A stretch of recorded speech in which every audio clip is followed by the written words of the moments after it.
রাসূল আকরাম সাল্লাল্লাহু আলাইহি ওয়াসাল্লাম নির্ভেজাল ইবাদতের পরিচয় দিয়া আল্লাহর নবী বলেন আনতাবুদাল্লাহা কান্নাকা তারাহু ফাইন লাম তাকুন তারাহু ফাইন্নাহু ইয়ারা।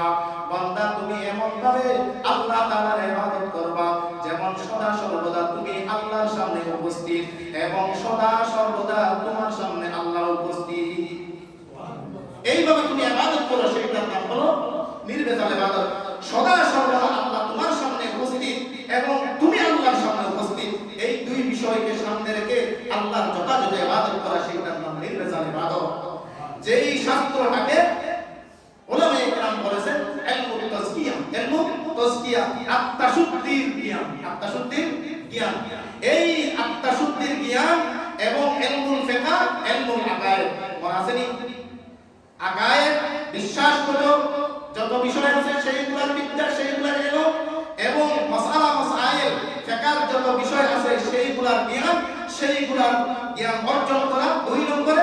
3 নম্বরে আত্মশুদ্ধির জ্ঞান অর্জন করা। শেষ প্রান্তে গিয়ে আল্লাহর নবী বলেন, ওমর উনি কি কে ছিলেন? নবী বলেন, জিজ্ঞাসা করার পরে হযরত ওমর বলেন, ও আল্লাহর রাসূল আমি তো চিনি না, ও তো অচেনা ব্যক্তির আকৃতি ধারণ করে এসেছেন। তখন আল্লাহর নবী বলেন, ইন্নাহু জিবরিল, সে হলো জিবরাইল আলাইহিস সালাতু ওয়াস সালাম। আসলো কেন? আতাকুম, তোমাদের কাছে আসছে, ইউআল্লিমুকুম দীনাকুম, তোমাদের দীনাকুম, দেখেন দীনাকুম, তোমাদের ধর্ম শিক্ষা দেওয়ার জন্য তিনি এসেছেন, তোমাদের ধর্ম শিক্ষা দেওয়ার জন্য এসেছেন। এই জন্য উলামায়ে কেরাম বলেন এই 3 বিষয়ের নাম হলো দ্বীন। এই দ্বীন যদি যথাযথভাবে আল্লাহর সেই দ্বীনকে যদি আল্লাহর জমিনে কায়েম করতে চান, আল্লাহর জমিনে কায়েম করতে চান, তাহলে সেইটার মধ্যে যদি অজ্ঞতার আহ্বান হয়, সেইখানে অজ্ঞতার আহ্বান হবে।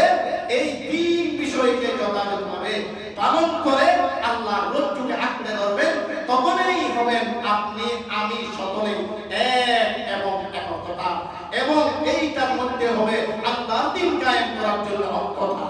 এইটাই হলো